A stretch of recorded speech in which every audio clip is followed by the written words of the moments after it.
Good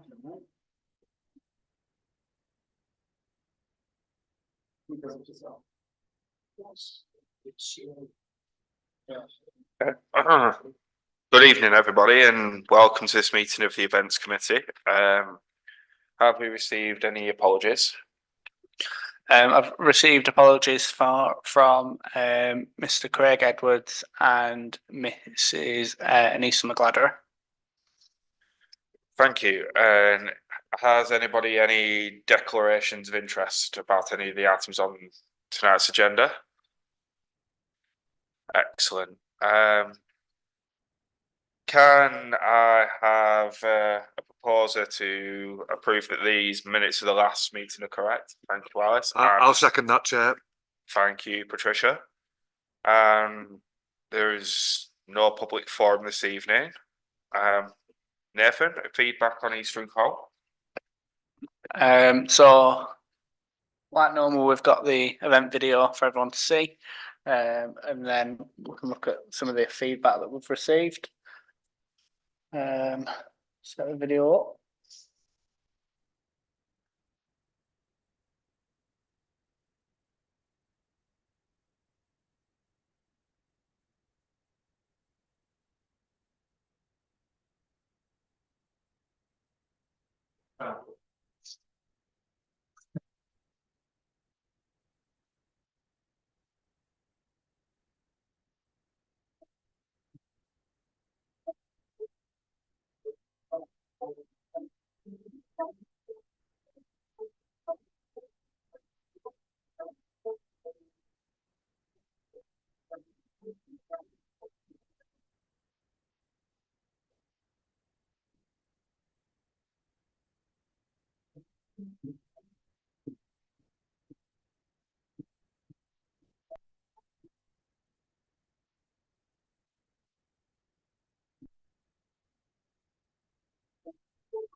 So feedback from the event, we had a lot of positive feedback from traders saying it was a fantastic day of trading. We had a lot of positive feedback from members of the public, people attending the event, complimenting how brilliant it was for such a wide variety of entertainment, and how great it was to see so many things for free, because obviously, especially at the moment, people are struggling.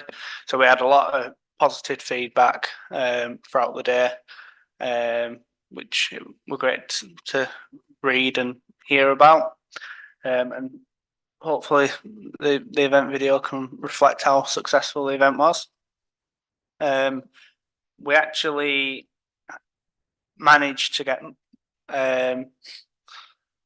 over £4,500 worth of income for this event towards the cost, which is the most we've ever had towards an event, other than obviously the Grand Prix. But it was great to get some money in towards the cost.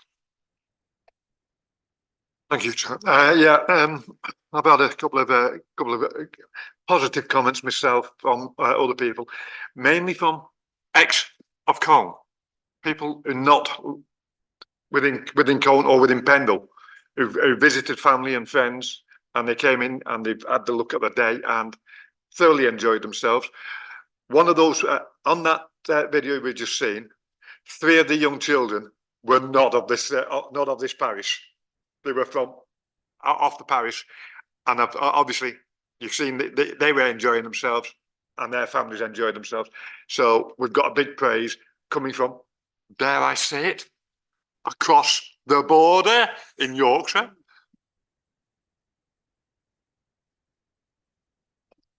Thank you, Chair. There's one minor potential problem at that one, and that was the stand with the owls on, etc.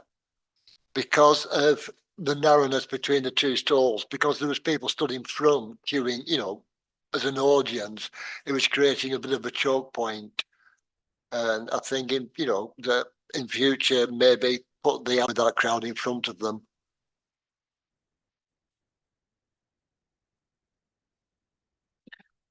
I just want to echo what Patricia said.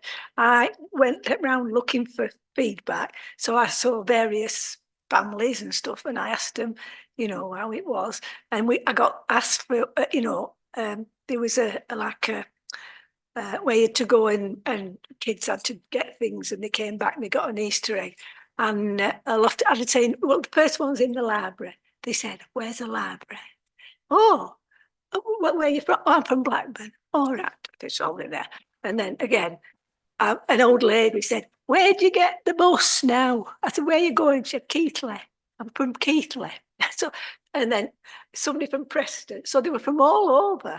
That they'd seen it on Facebook somehow, and they'd come and they said how wonderful it was, because they were always having to pay for everything that the children were doing. And I think it was good that we had good weather. That made it better. But yeah, so I echo you. There were a lot of people from out of town that came because they'd seen it, and I'm sure they'll come again. They'll keep looking, won't they? Okay. Yes, I'd like to echo what was said. And I think it's always good that when people from out of town remind us of just what we do have, because we do these things really well. And I think it's good to hear it.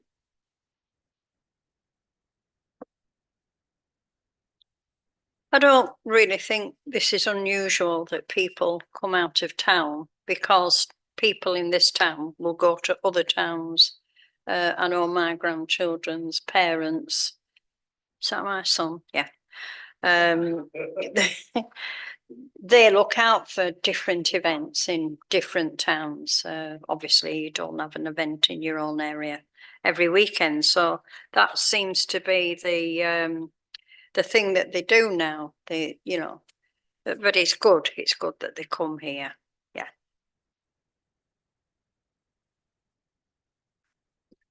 I'd like to thank all the officers that did such a marvellous job. They do work really hard early in the morning, and I love that promotional video. And I just wondered whether it can be well got out to more people. Has it been? We have put it out on our social media. We've put it on our YouTube channel, and we've updated our website with it as well. Brilliant, yeah. I'll just echo Alice's and I propose that we actually offer them a vote of thanks from this committee for all the hard work they've not only done with what we did at Easter, but throughout the year. Yeah, I'll second that. thank you. I just want to say as well, but well, everyone else has, you've excelled yourself again there for moving out. Can only look forward to what you've got planned for next year. Now on to the next one, the family fun day. So at the last events committee meeting, there were a couple of points raised regarding parking and access to the park. So we've purchased some traffic management signs, giving advance notices of parking. We've got signs with arrows showing where people where to go to park, so anyone that is coming from out of town knows exactly where to park. We're going to have a steward at the bottom of the park, and there'll be signs there saying it's a drop-off point only, no parking available, so that people can come into the park, drop off if they have access issues, and then they can follow the diversion signs to go park up at Holt House. And we've also got signs on the end of every single residential street in the area, just advising that there's no event parking available on those streets. We have also drafted a letter, which they're all downstairs, ready to be sent to the residents of the area to let them know that there is an event coming up, and this is what we've put in place to prevent any parking issues, access issues, and that if they have got any questions or queries, that they can contact the office. So they'll be going out tomorrow to those residents. The Family Fun Day, we've got a variety of entertainment taking place. So we've got the Bird of Prey show. We've got a giant inflatable Hungry Hippos game. We've got rodeo football. We've got free face painting. We've got Lancashire Fire and Rescue coming along, and they're also going to do the hot oil demonstration, which will be great for the kids, quite educational. It basically shows you how to put a hot oil fire out. Don't use water, that sort of thing. Lancashire Police are coming and they're going to try and do some demonstrations as well. They haven't confirmed if they're going to bring the police dogs like they did last year, but they're going to look at bringing like police horses and have a bit of variation. We've got Punch and Judy, Comedy Magic, balloon modelling. We've got the Night Jewel workshops and shows, and then we've got the Transformer walkabout acts as well. We do also have the stage entertainment throughout the day. So we've got live music, got dance performances from Pendle Academy of Dance. We've got a Moana sing along, which is a Disney princess, I think. And then we've got the children's entertainer, Taz, back by popular demand. And we've also got Gavin Young hosting the stage because our usual stage host for that event's unavailable. We've got all the first aid in place, all the waste management in place, and all the toilets have been booked ready for that event. We've secured some sponsorship for the event as well. So McAdams have kindly sponsored that event alongside EFS Global, which is great to see that companies want to get involved. We've got 50 stalls booked on, and obviously there'll be the fun fair and the giant inflatables like normal. And we'll have our videographer there as well. But that's about it for the Family Fun Day. The parking issue, I can see that being another nightmare, even though you've got things in place that we didn't have last year. You've got parking wardens, yeah? Is that what you said? Yeah. We don't have parking wardens, no. We've got Parking something, we've got traffic management signs. right? Oh, right. So there's not people wandering about saying you can't park there or? There won't be, no, because we can't actually. No, right. That's what that was going to be my question. If somebody is found parking where they shouldn't be, what can you do? Nothing. No, No. but obviously if we try and advise people Yeah. where to park and Yeah. try and prevent people from doing it, that's all we can do, unfortunately. We can't actually. No. Yeah. No. Right. It's just one of them things. Yeah.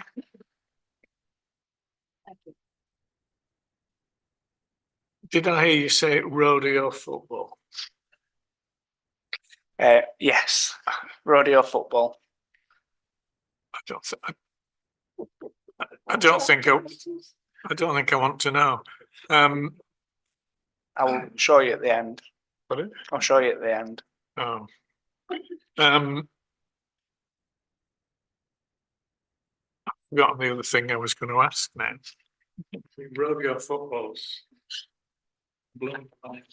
Me? Right. Who? Me? Yeah. Oh, toilets. How are you going to signpost toilets? Because they'll be all saying they'll be going to the pavilion trying to use their toilets, won't they? And their baby changing and all that business. And then it'll be people saying there's the queue and all this business. We've got more toilets than what we had last year, and they've been put in a prominent location so that when you stood on the lower field, you'll be able to see them. Right. Especially now we've done some work in the park. Can I ask that you, when you do your promotions on Facebook and Instagram, can you put a little map on to show them where Holt House is, so that they know there's this parking there and how to get there, rather than coming up to the park and then can't get in and don't know how to get back round up Harrison Drive. It's already been done. Kaylee's done it already for us. No, good. I'm just wondering, who will be allowed to park in that bottom car park? Is that just purely for traders, or where will their cars go behind their stalls? So we'll put as many cars behind the stalls as we can.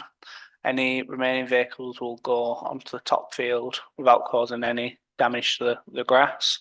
At the car park at the bottom of the park, we're just not going to have anyone parking there, so we'll probably park the vans there. Just because obviously if you can't really control how many people park there and where they park on a normal day, never mind on an event day.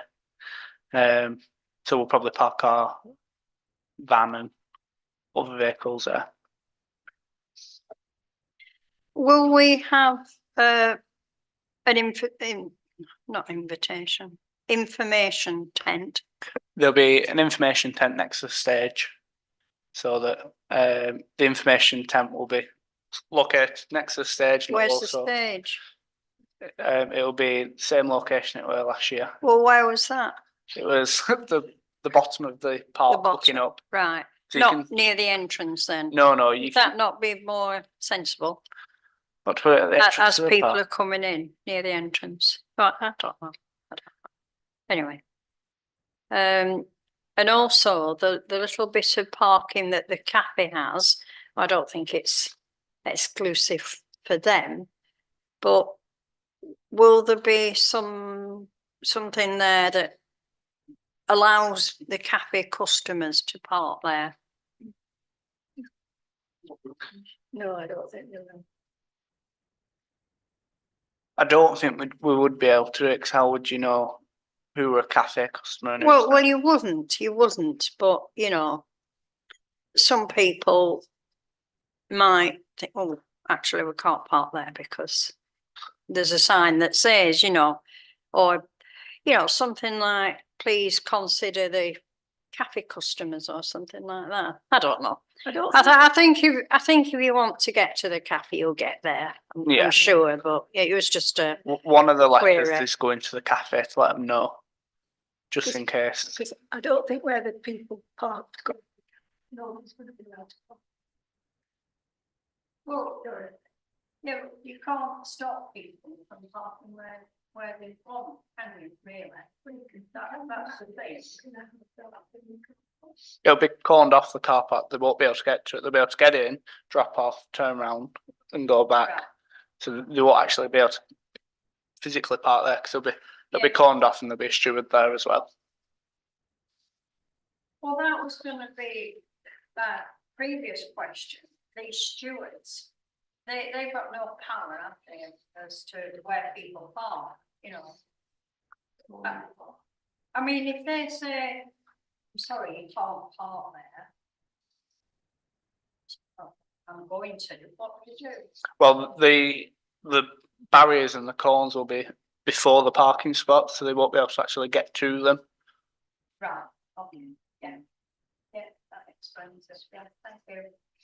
Thank you, Chair. I'm glad that you're actually informing all the neighbours, because that's what I was worrying about, because obviously we've had a lot of complaints from the residents in and around the area regarding the parking. So I'm glad that we are actually sending letters out to them. I'm also a little concerned about unauthorised parking, because we are going to get the belligerent one who says, this is a public park, I can park anywhere. Like, I understand where you're coming from, Dorothy. But the fact that we do have a steward on duty informing them that, you know, this is a public event, we have booked this, you can't park here today. Maybe that should, and hopefully will, deter people, the belligerent one, from trying to park there. So I am glad that we've got the barriers and the bollards in place, and that the letters are being sent out.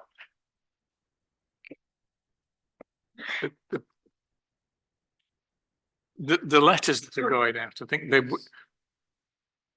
they need to go out again near the time. 'Cause if people get to know it, as you say, they're going out next week, or that's 6 weeks off, give or take a week.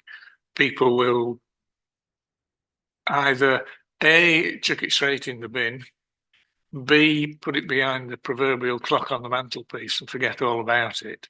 So I think something needs reminding, or there needs to be a reminder near of the time. And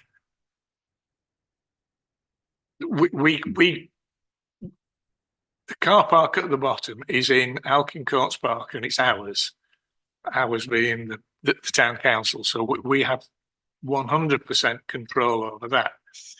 What we can't enforce is on-street parking, because we unless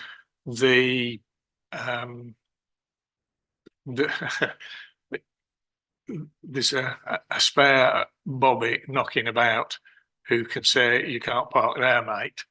There's nothing we can do other than say, please don't park there. Go and park up on Old House.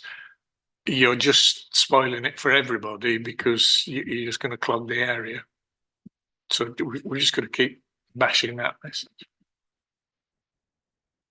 How many letters are going out? There's 346 properties in that area. Is that how many letters have been done? Yeah. Are they being hand delivered? No.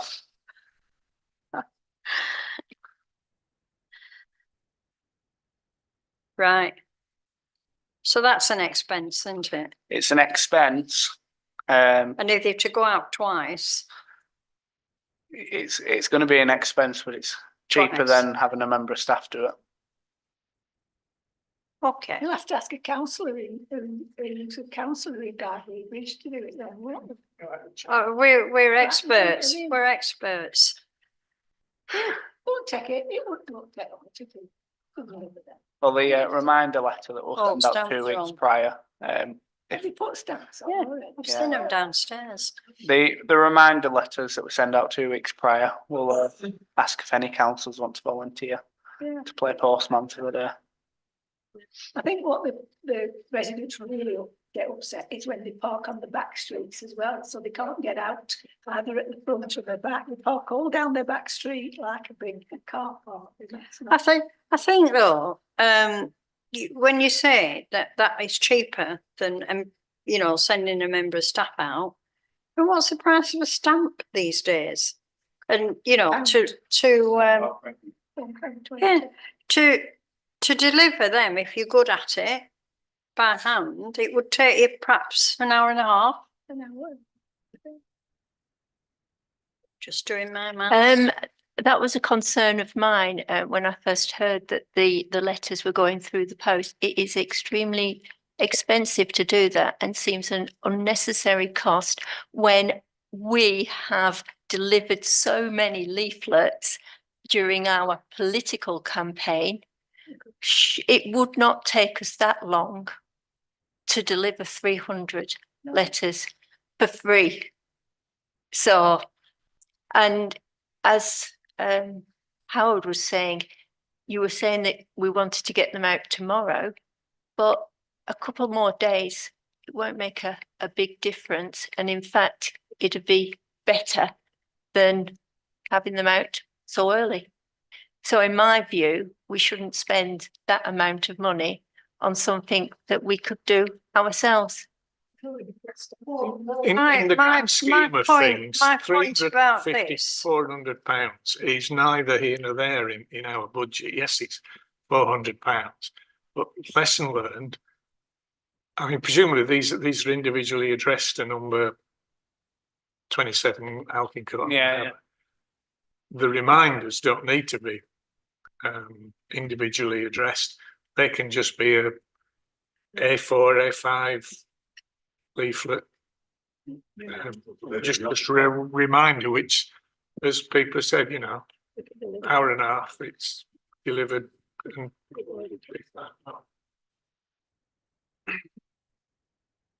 I think No, I have my hand up first. before, What? Wait, who's next? I think I was next, actually. And then Hayley put her hand up. Oh, Trish. Oh, Trish, sorry.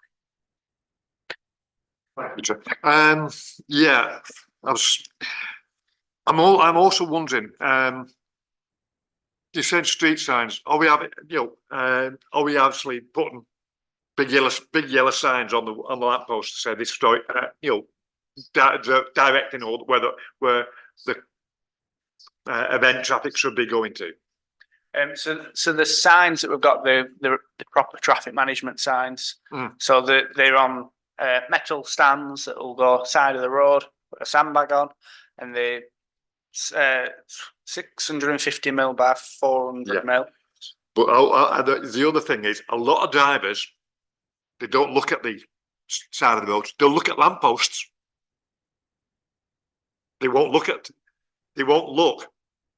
curbside road signs. I know, because I regularly sit in the back of a car and the driver blinkered. Don't look down. They only look at road signs on lampposts or dedicated traffic management signs that are on the poles. You ask it. Oh, there was a sign you can't go that way. Too late. They've gone.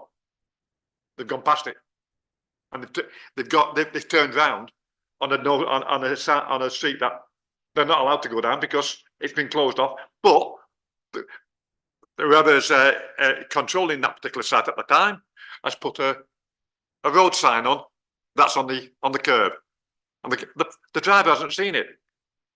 They've only seen the traffic light there that says, "Oh, you can turn right or you can turn left," but the road sign, the sign on the road that's on the curb, they can't see it.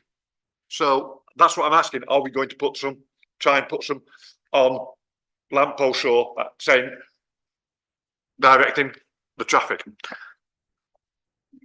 We're not actually allowed to put signs up on lampposts without prior consent from Lancashire County Council, which I think the charge is about £35 per lamppost. Obviously, there's only so much we can do because we can't enforce it. And these signs, they're going to get used for the next 5 to 7 years. And we haven't just got one sign. There's multiple signs on the way. So even if you miss the one at the junction, if you've just come off the M65 and you're on Vivry Way, you've then got 3 more signs before you get anywhere near the park. So there's plenty of signage. There's plenty of signage, so that I think it's going to be quite difficult to be missed. you can't allow that. You can't see unless it's really big signs on it. You're trying to see what.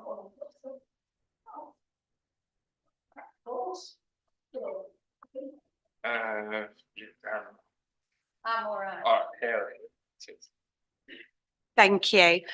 I was just going to comment. I think to send out 346 letters at £1 a stamp, pretty much, is a lot of money, especially if you're going to do that twice. And I think there is a lot of voluntary organisations around here that you could link in with and walking groups that might be able to help you with that.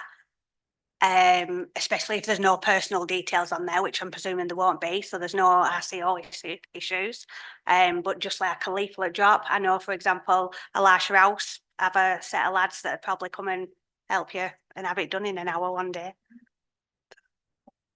That's an excellent idea. Thanks for that, Hayley. And on to the Grand Prix now, Ethan.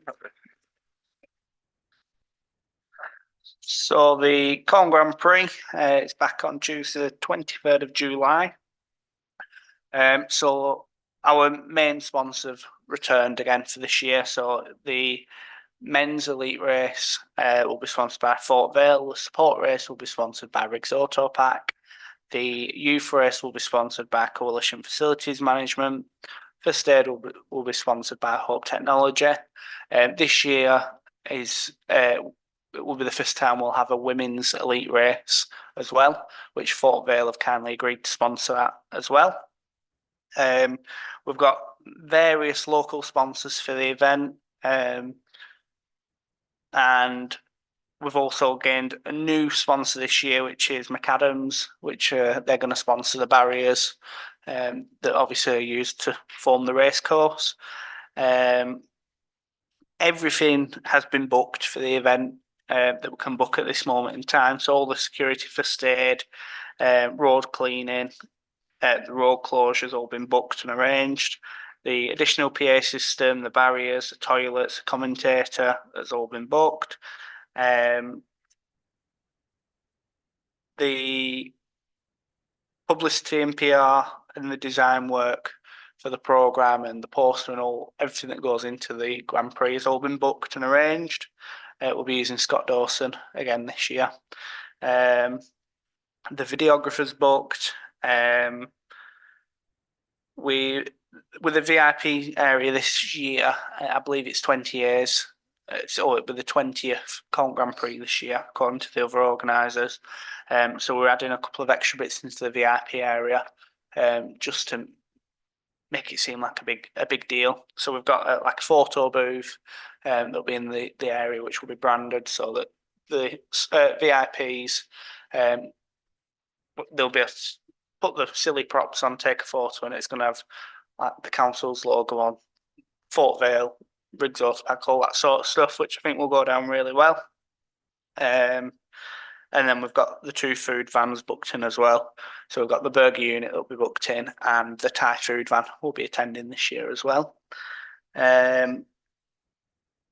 We are due to be getting some money from British Cycling again this year to help with the costs of the event.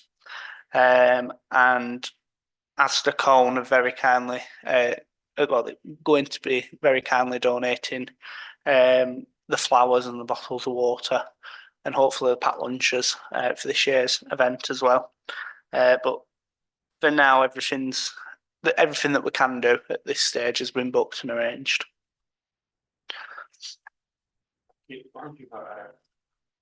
Thank you. Like last year, are we going to have plenty of refuse bags on the barriers to for people with their food, so that we're not having a lot of rubbish on the floor, because we don't want it trampled in, and also about the toilets again. Thank you. So the waste management's been booked. So Pendle Borough Council, like always, will sweep the area, litter pick, empty the bins, and I'll have a chat with them about putting some extra bins out. I don't think we'll be able to time to the barriers, because if there's a bit of a breeze, it can not either knock the barrier or go through the barrier, which obviously when there's cyclists going around at 40, 50 mile per hour, you probably don't want that.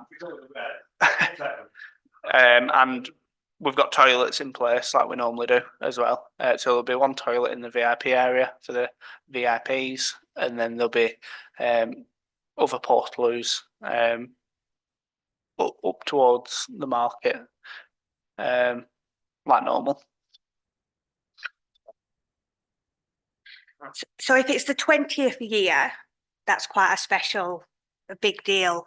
I'm not quite sure if he's heavily involved, but we do have a bit of a special cyclist in Colne, Stephen Burke from the Olympics. He gets invited every single year. And he came not last year, year before. Didn't attend last year, but he'll get invited this year. And we always try and encourage him to come along. Yeah, I mean, obviously he probably has family commitments and such like now, but as a big event, that'd be lovely, wouldn't it? As a 20-year. I actually started that race 20 years ago as the mayor, so I should perhaps be treated a bit more specially this time. Name a corner after you. Name a corner after you. We'll get you 20 years back.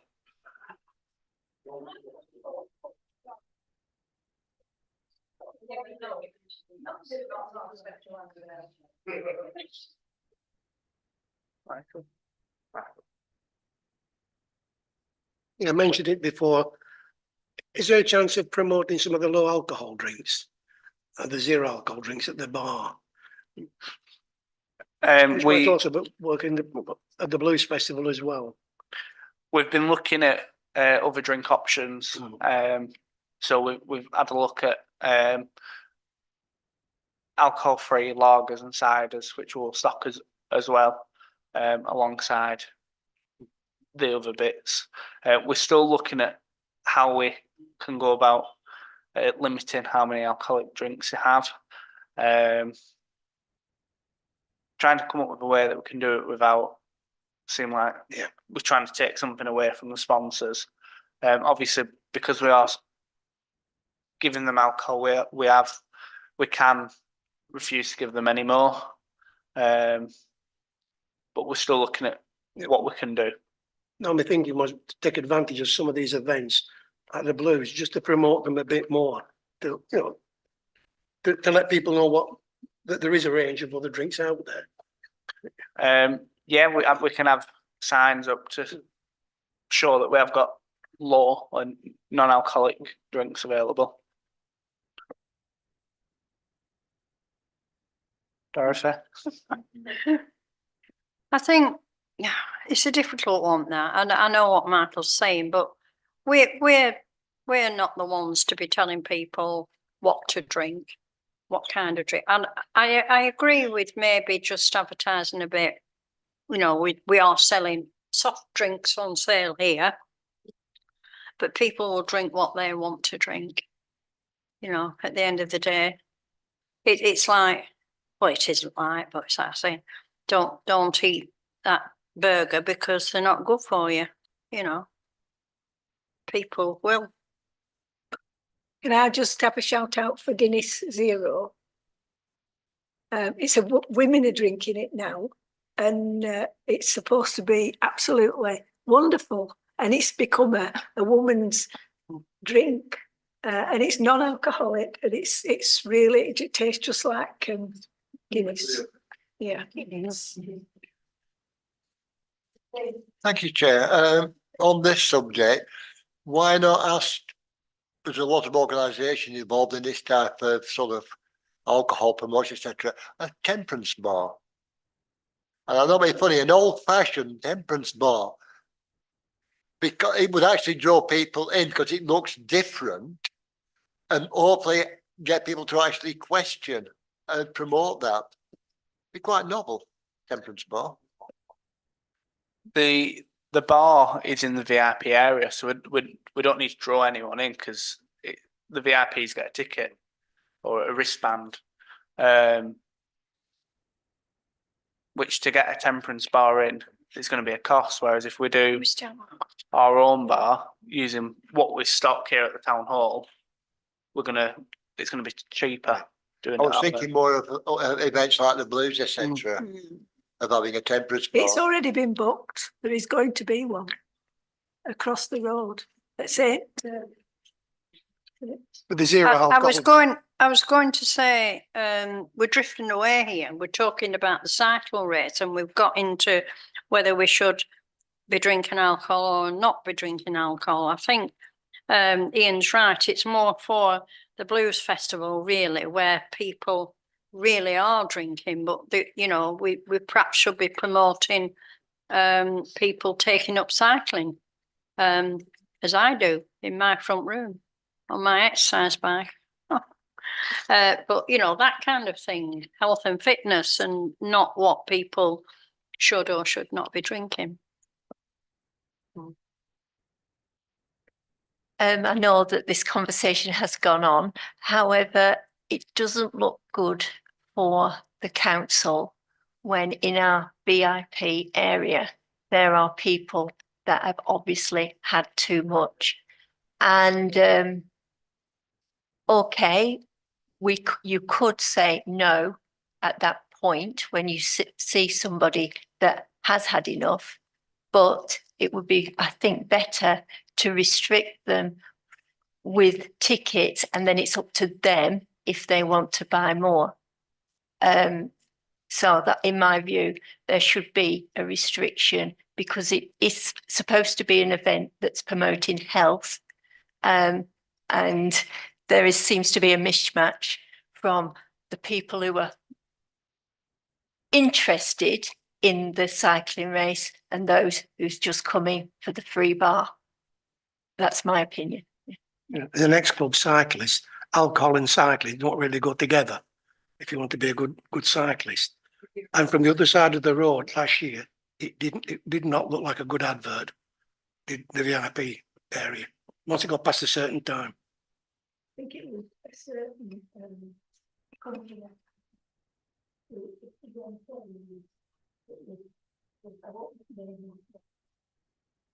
Yeah, but very young people. That was the year before, because we've had words with said company. I think last year this has come from an incident that happened outside of the VIP area with someone that wasn't part of the VIP area. I think this is where it's come from. Ultimately, the people in the VIP area, it's councillors and sponsors. So those sponsors are representing the companies. So we can always send an email to our contacts at these companies just to remind them that obviously it is a public event. But I think where this has stemmed from is the incident that happened last year, which was next to the VIP area, but the person involved in the incident was actually nothing to do with the event or the VIP area. But we can look at what we can do to limit the number of alcoholic drinks they have, but obviously we also need to remind them they are representing the company that they're a part of as well. Yeah. Thank you. Now on to item number 9, Halloween and Con. Thank you.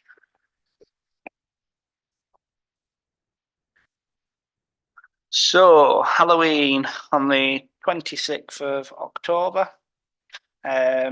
So this year we're going for a Harry Potter themed event in the town centre.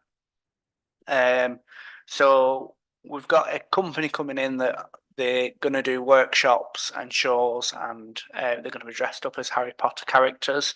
So we've got broomstick training, spell casting, potion making, Quidditch training, and then we've got walkabout characters as well. So I think we've got 10 characters in total, and they'll have be leading the workshops or being the walkabout acts. We've also got a company coming in that they're going to bring a variation of owls, and it'll be free for people to hold the owls and take photos with them. We're going to have axe throwing for the older children as well, which will be free and is completely safe before anyone panics. We'll have face painting like normal and craft activities. Our Punch and Judy performer will do some Halloween shows as well, like normal. We're also going to have a stage, which we're going to have a Harry Potter show to kickstart the day. We've got live music, and then we've got a Harry Potter themed magic show. And then we've got our final act that we're still waiting to hear confirmation on. We're going to do a town trail throughout where the children can go to specified organisations and businesses to pick up a pair of Harry Potter glasses or a scar tattoo or a flag, different bits, and then at the end, once we've collected everything, there'll be a photo opportunity, similar to what Barn Aldswick did. We're not copying, we're amending it slightly. We've got 42 stalls booked on the event. We'll have the fun fair like normal, but all the first aid's booked, all the waste management's booked. And we're just looking at whether we should close the road for the event or not, like we did at Easter, or whether we try and use other areas of the town. But obviously with the boarding going up at the market, we've lost a third of the car park.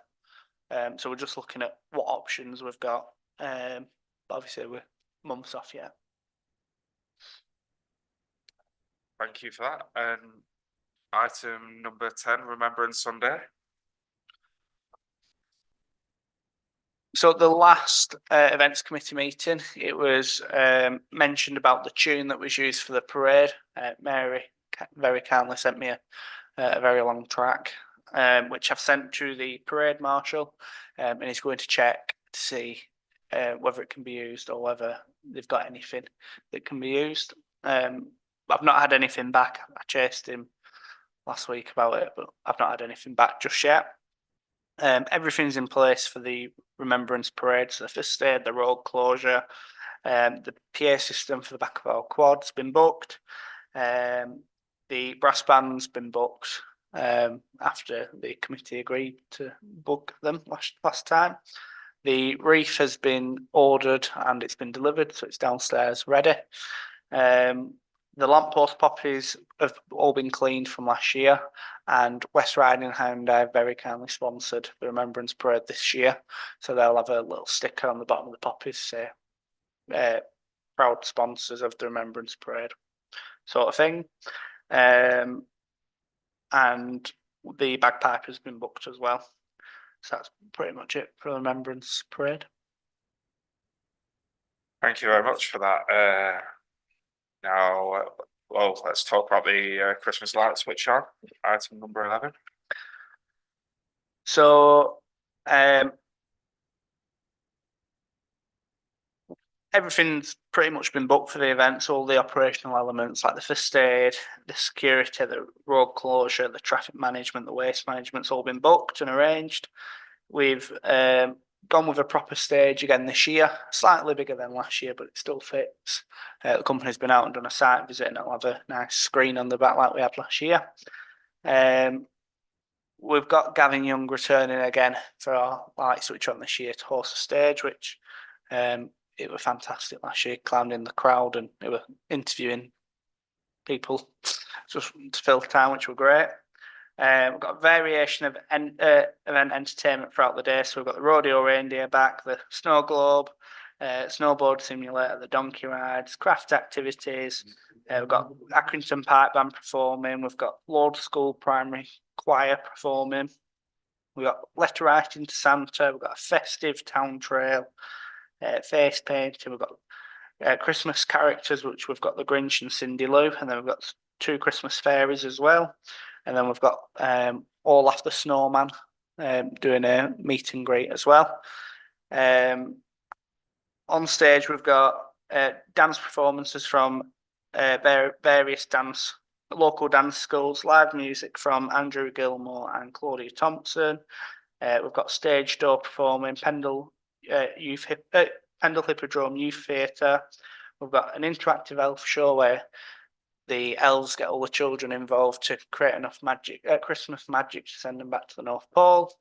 We've got a sing-along Grinch show.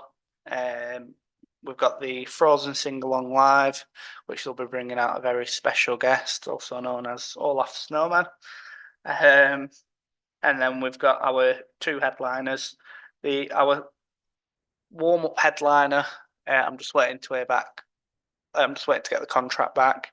But for our headliner, we've booked Anthony Cotton this year from Coronation Street, which he did Preston last year, and it was very, very busy. We'll be using the fun house again for the market. We've moved bits around to make it work a lot better with the location of the grotto.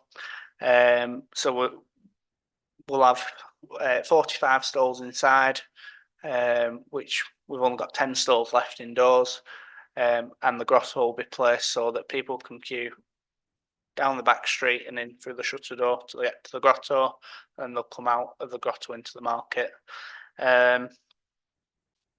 We've sold out of food pictures on the high street, so we've got a variation of different food pictures, and we'll do the town council bar to bring some money in, but we'll be doing like mulled wine, mulled cider as well. And then we've sold out of the outdoor pictures where they'll bring their own gazebo as well. So we've only got 10 stalls left for the event. Farmhouse Biscuits have very kindly agreed to sponsor the event alongside McAdams, which has been great, and the fun fair's been booked as well. Fireworks have been booked, same company that did them last year, which went down very, very well. The videographer will be there.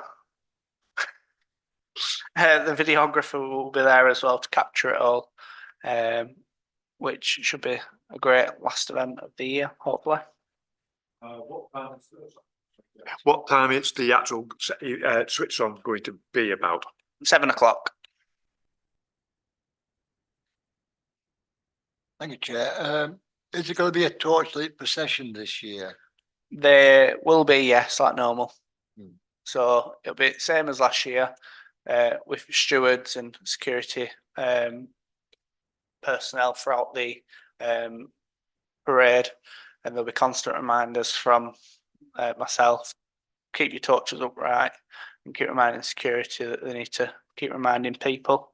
I might just come with the coaches always talk. Yeah. Also, Santa's Grotto, it's a fantastic idea having them queue up down the back streets, going to save a lot of problems. Are you going to put street signs up directing people? Otherwise, a lot of people are going to turn up at the front entrance, not knowing where the back entrance is. There'll be plenty of signage up and around to show people queue this way for Santa's Grotto. Thank you for that. Item 12 is an update on the future of the Con Gala. So it was briefly mentioned at the end of the meeting, last events meeting, about the town council being asked by the Con Gala committee to take the gala on from 2025. So it has gone to FES, and FES have agreed to take the Con Gala on from 2025. So it's more just a quick update to let you know that's happened. And come towards the end of the year, we'll start planning everything to make sure the gala's a huge success next year. Yeah. Do you think we can, well, the Gala and the Family Fun Day, because they're so close together, do you think it might be worth merging them both together to form one event? Especially if it's like if it's financially viable.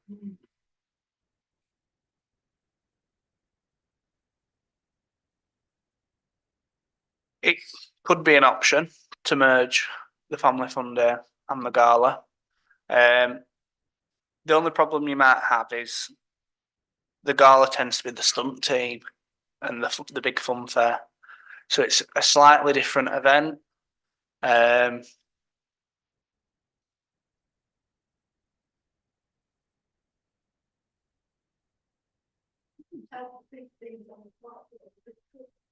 No. The gala tends to be for the older children, Yeah. whereas the fun days for the younger children. Obviously, I was going to say if we needed to like balance it financially within the budget, so to speak. I guess it would be for FES to give us an indication on whether we needed to cut back on the costs, but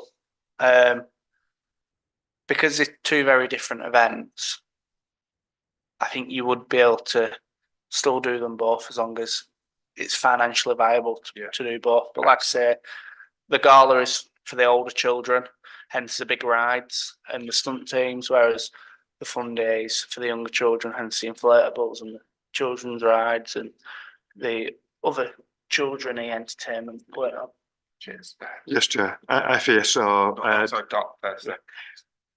sorry. Me? Yeah. Yesterday, I was in the town hall and in came our friend, Mr. Cranby, and he had some photographs and some programs from the very first gala, which was or carnival as they called it, which was in 1958, was it? Or 59? It had a 58, I think it was 58. 58, yeah. And he had a photograph of the Gala princess which is another story, which I'd never heard before, but maybe somebody else has, of her with a leopard, which was kept in a zoo on Keighley Road. And this chap that lived then at Craigmore on Keighley Road had this zoo. Now, no, perhaps I shouldn't say this. It's revealing a bit too much information about who lives there now. But he had this leopard, which was trained, and some flamingos and emus and ostriches and an alligator in a pond. Now, the guy that lives there now, I spoke to him yesterday, he still has the pond, but he only has ducks in it, you know. But he didn't know about this story and he was absolutely fascinated. But it was great that Jeff came in with these photographs that I don't know whether he left them with you. I don't think he did he? But it was just fascinating all about the gala.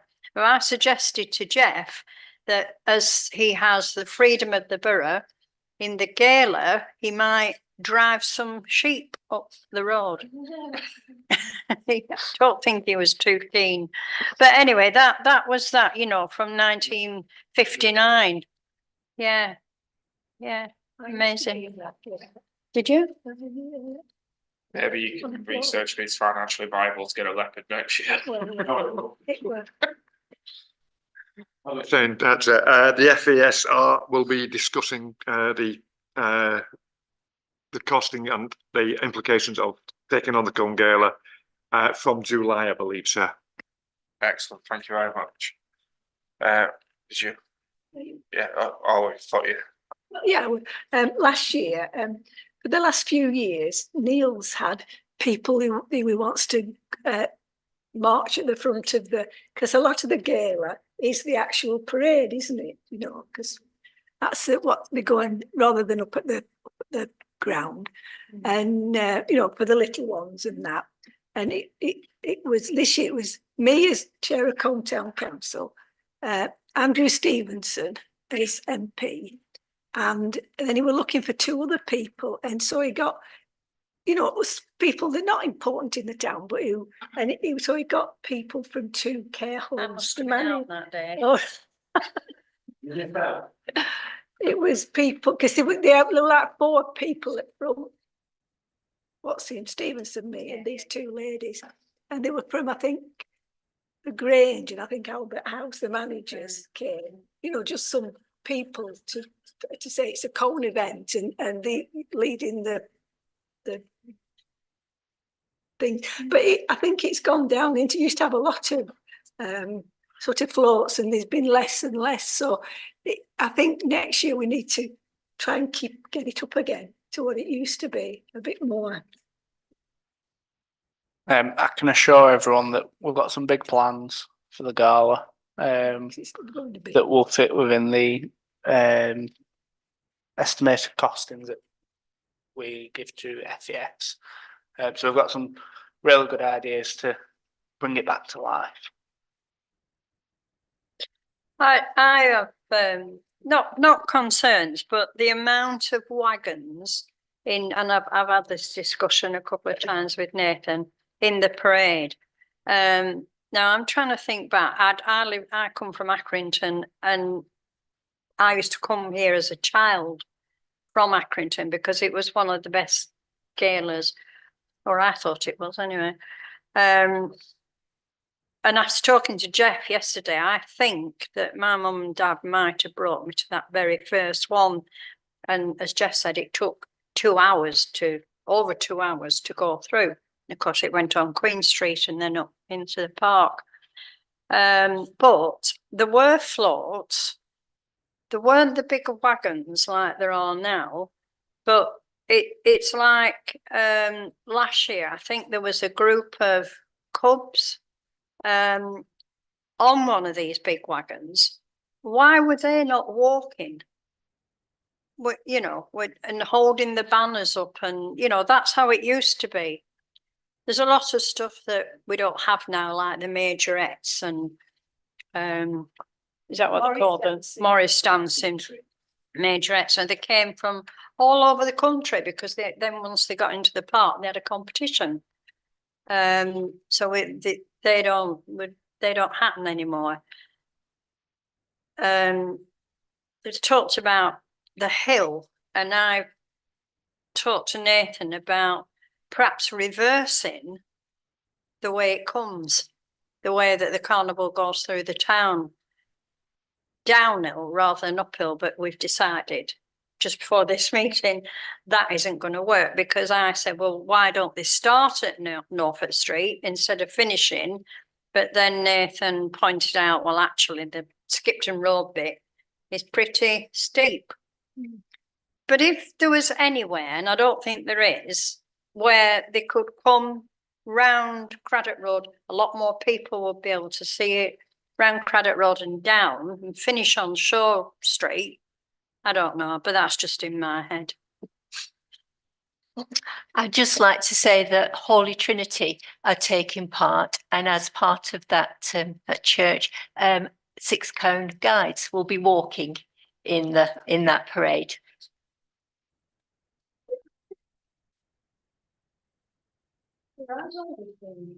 There's always been floats, but it seems when I watched it last year that people that were capable of actually being out of a wagon and could walk weren't doing, you know. So, and I felt it spoilt the parade. I think the more people you can see with feet on the ground and doing things and dancing about or carrying the banners or whatever, rather than just static on a float, I think we need to get back to not having as many. How many wagons were there last year? Do you know? You perhaps won't know, will you? I think they're about 14. Well, you know, I mean, I always stand on the steps outside Excelsior so I can see over the top. And I think it was you that used the word, like it's like a convoy, you know, rather than a carnival. It always was a convoy. No, I'm sorry, but it wasn't. It wasn't. First of all, the floats were all different. They were more open then. I don't think they can be now. You could see more. I said, yeah, but what my point is that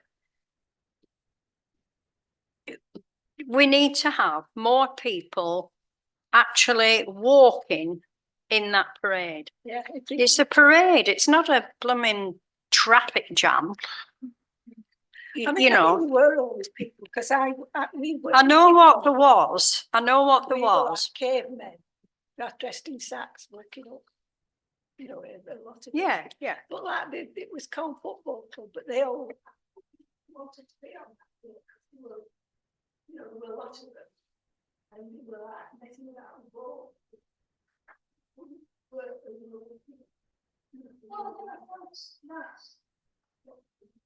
Yeah, so that's just one group.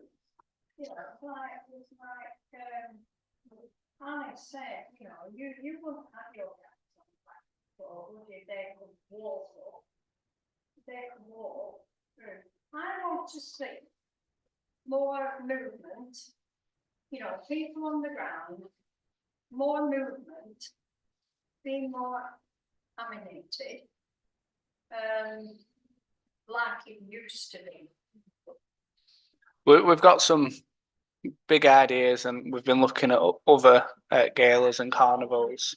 So there'll be improvements made, and obviously when it comes back to the future meeting in the new year, then we can look at how we're going to do it all. We're looking at it through the rose tinted glasses that used to be, and there used to be a lot of people walking because there must have been at least well,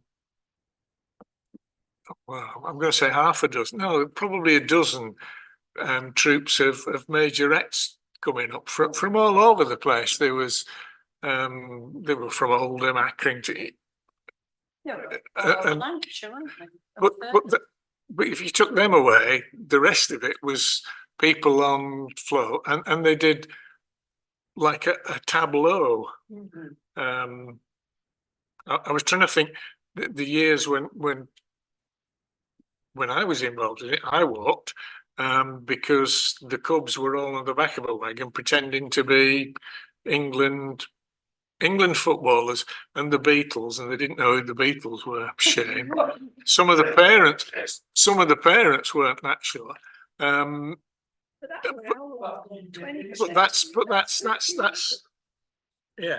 But that's yeah, 30 years ago, and that was when it started on Norfolk Street, came up Skipton Road. We must have gone around. We must have had to go around the one-way system. Or was it there? The one-way system has been there since 1970. Oh, I thought you were going back to Six. No. The people, the children on the back of it were dressed as the 1966 footballers with a. Yeah, I mean. So it did start. Ian, sorry. Thank you, Chair. So talking about some of the doctors mentioned about leading the parade, etc. Would it be fitting to actually invite the freemen of the borough to lead the parade? We tend to think, yeah, I say, because you said there wasn't just the mayor in front in all the glory, because we don't have a mayor in Colne. It's Colne Gala, not Pendle Gala. Right, I'm going to say, so you have the chair of Colne Council and you have the freemen of the borough, because we tend to forget we have freemen. Yeah. We've got two, I think.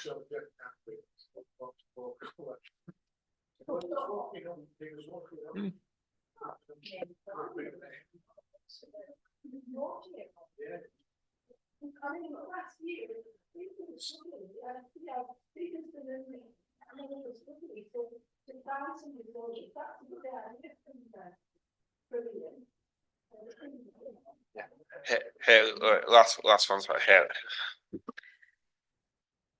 Neil's done a fantastic job every year. I think he struggled getting the trucks, Santi, and the vans every time.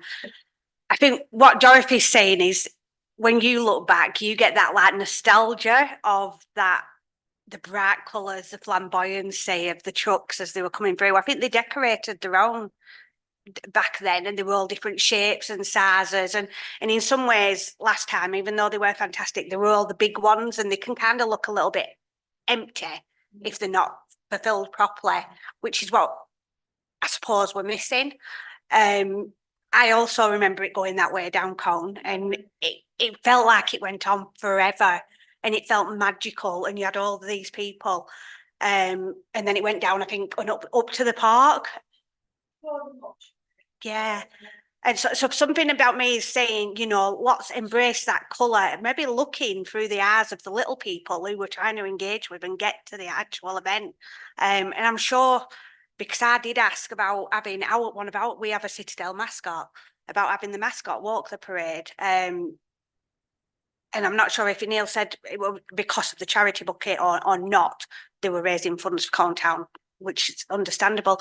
But I think if you do have a mascot, or if they do have some kind of symbol for every different organisation and building in Colne, get them involved, because that'd be fantastic. It's a visual. Yeah, that's what I'm trying to get. Yeah. Yeah, really, you need to look at it from these little people that are going, oh my God, Colne Football Club. I want to go join them. I want to go join Girl Guards out, you know, and really capture that way, I think. Thank you. We've already started looking at different ways of adding colour and adding character to the gala. So we've been looking at adding in like various different mascots, and you could have some at the front, some in the middle, some at the back. You could have the local dance and theatre groups throughout dancing or acting up, doing anything to add to the parade. We've looked at getting superheroes, princesses, villains, getting a company to come in and bring them in and spread them throughout the parade. So you haven't just got the wagons and then the superheroes. It's spread, so it's different at different stations. We're looking at getting stilt walkers in, the bouncy stilt walkers, the drummers, the Accrington Park Band say to lead it. We're looking at different options to stretch the parade out, add as much as we can into the parade, add a variety. You could have at the back of the parade, you could have motorbikes coming through. You could have classic cars. There's loads of different options to add colour and add a variety into the parade, which obviously end of the year, once we've got this year's events out the way, we can look at what we can add into it to make it as colourful and as exciting as we can, involving the primary school children, involving all the local community organisations, all the scouts, all the guides. There's loads of options available for us to make it as best as we possibly can, and then improve it year on year after that. So we've got plenty of ideas, and like I say, it'll be back after this year's events to get the ball rolling. Excellent, thank you for that, Nathan. Well, this one, the Festival of Arts, it kind of comes down to the completion of like Colne Market, really. A decision. Oh, we need to make a decision whether we are going to add the event to the schedule or not. So I'll just leave it to. So it was an item that was brought to the last meeting, and we was going to invite Catherine to the meeting to get some idea of what her ideas were. Have we had anything from her or not? The lady's been unable to, she's tied up. So I spoke to her on Sunday, so I propose that we just put it in abeyance for time being until she has the time to get it together, and then perhaps come back again. Market. So yeah, can I have a proposal that we move this item to the next agenda and a seconder for that, please? Thank you, Michael. Thank you, Patricia. Nathan, have we had an update from the Colne bid? We have. Who seconded that? Sorry. Patricia. So Colne bid. They've got a couple of events coming up. They've got the Soapbox event on the 30th of June, which obviously will be starting outside the town hall and heading down the road. They've got the Food and Drink Festival, which will be on the 27th of July, so Saturday following the Colne Grand Prix. And then they've launched a 70s festival, which is going to be on the 28th of September, which will be themed around the 70s. So they're still in the early stages of planning, but those are the events that they're working on at the moment. That's the only update we have, really. Thank you for that. Can I say something? Yeah, of about course. this? In other towns, the bid and the town councils of those places work together a lot more, and they come to sort of events, meetings, and talk about what we could do together. We're missing that here, and I know we've asked for them to come, and we would look at doing something together and helping each other when we need to, but it seems to have fallen on deaf ears, and it's very sad. Is that? Yeah. I agree with Mary on this one. I've only been on this council 13 months now, and I've only met the Colne bid once. we've had what, 7 meetings of this committee? And they've been here once. And that is unacceptable. You know, they want our input. We pay for the privilege of being in Colbid. And if they can't be bothered, and I'm using the word with extreme prejudice, they can't be bothered to come here and explain their plans, which they want us to endorse and get involved in, then I'm sorry, but you know, it's a poor do. They asked for finances from all the businesses here in Colne. Us one of them, and yeah, we're taking money out of our coffers.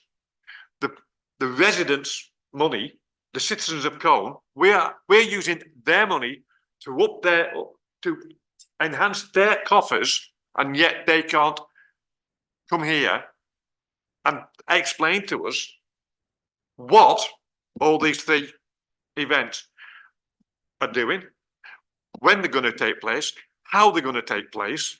I know we've had 2 of them before, but this new one, but they expect us to jump on board like good little children. I'm sorry, it's not on.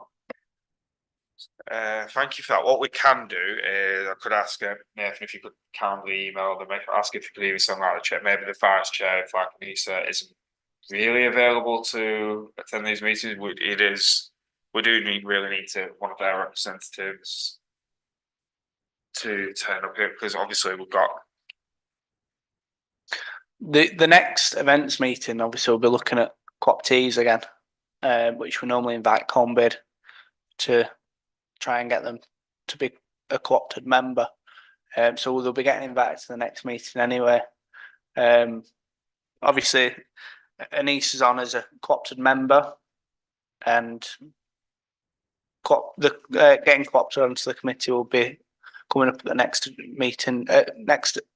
meeting. So it can be a discussion that we can have with her then. Thank you. Items for future agendas. Tricia. Thank you, Chair. I know yourself, Dorothy, and Mary, and myself discussed this with Mr. Edwards, who's unfortunately not here today, for this year. But we've had to knock it back because of it was too early. Yeah. So I'm proposing Pride 26. Gives us 2 years. But it also, in that time, it gives us time to investigate how neighbouring towns are doing it, like Burnley, like Preston, Accrington, how they're doing it, so that we can try and incorporate and get more businesses of our own involved. We had about 3 or 4 businesses here in the High Street that were willing to help, but we needed some of the bigger people to help with the sponsorship, like Farmhouse, like McAdams, like Asda, Sainsbury's. But we need to give them what the idea is. We need to work on it. So I'm asking, not the next meeting, because we've got too much on for the next meeting, but say 2 or 3 meetings down the line where we can get involved and start the planning process to have a Pride in 26, not 25. 25 is too early, because I think it needs about 18 months to 24 months to really plan a good one. And I know we've already talked about the Colne Gala, the fun fair. We've got these from Colbid. We've got our own that we're already doing. We need to work on this. And dare I say, get the bid involved in working with us on Pride, because obviously they've got the contacts with all the big businesses. So that's one of the reasons why I want them here, so I can bounce the ideas off them, and then they can come back with them. So as I say, not this next meeting that we're coming up to, but maybe second or third meeting further down the line, Chair. Thank you. Sure, that's something that we'll be able to look into for you, Patricia. There's just one thing I do want to mention myself. I'd just like to invite Hayley to tell us about a fantastic event that's coming up in October this year, celebrating the 10th anniversary of the Citadel. Thank you. So if you've not had an email off me yet, it's because I've not got your email address. So I do apologise. I did ask about dropping some flyers off downstairs at some point, but I'll probably email them over if that's all right. Thank you. So Colne Citadel will have been open 10 years come November this year. Which is absolutely fantastic. And as you can see, we've built and built every year. And it seems only fair that with a 10-year, we have a big party. So I've been playing around. We have a lot of ideas in my head, and I wanted to do something internally and externally. So we're having a big party on the 1st of November at the Citadel, which will be a Citadel's Got Talent event. So people of Colne, Citadel and its service users, will be able to come in, showcase any kind of talent that they have, whether that's painting, singing, juggling, eating a hot chili, if you will. Whatever they want to do, they're more than welcome. And we've asked for some raffle prizes, and we'll have a first, second and third and a judging panel. I'm still finalising the details of that, but I think it'd be really nice to have a kind of, the Simon Cowell kind of table, or the dancing. Yeah, I think something like that. And then after a suggestion actually from Dorothy that was kind of passed on by a word of mouth, we booked the town hall on Saturday the 2nd of November, where we're going to have a bit of a party here. So we'll have the 10 numbers, the balloon arch, we've got a DJ on, and we're doing a 90s, 20s, Peaky Blinders, Gatsby type theme. Is that not your thing? You don't have to. You just put a black cap on should you wish to come. But yeah, a fundraiser, raffling off prizes, and I know the DJ will have trophies for best dancer, best dressed, best yeah, and so on and so on. So still lots to be confirmed, but the 1st and 2nd of November, an internal and then an external event, which of course you're all Will invited. this be during the day, the one on the 2nd? It's Friday. The Friday will be during the day, and the Saturday is a Saturday evening. It's Saturday. I'm really looking forward to it. You can get everybody's email off the town council website. Yes, thank you. Thank you, Chair. One item, one event I think we should be looking at, especially next year and future years, something that a lot of people have been raising, either on social media and that, is that we no longer seem to celebrate St. George's Day. We make a really big thing about St. Patrick's Day, but when it comes to St. George's Day, it's like everybody's suddenly terrified of saying that they're English.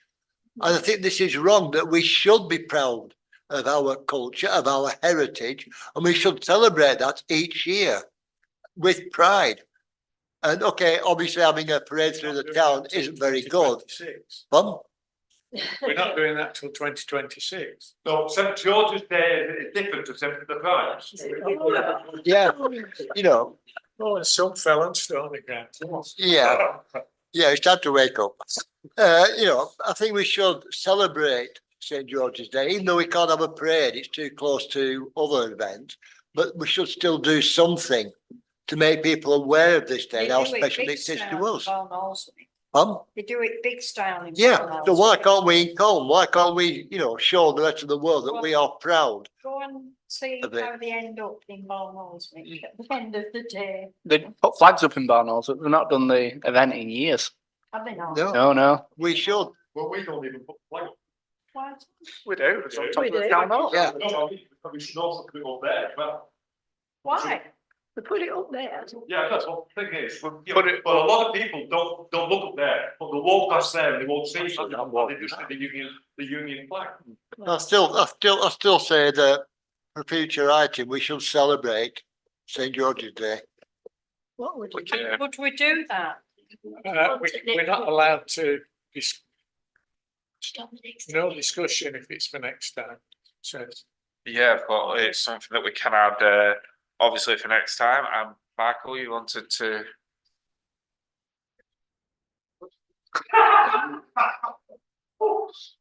How would you celebrate? So I'm assuming that Pride's not going to have a place in the parade this year. We were supposed to be having a place within the gala this year. Yeah, What we did, we pulled it out. and I thought the idea, and I thought the idea was at the time that there wasn't the money for an extra event. That's why we would incorporate it with the parade. But by the time we get there, we're going to also have the Crown Gala as well. That could be part of that. we can't discuss it now. Chair, that's why I put Yeah, it forward, yeah, so that can be discussed within this committee for future events.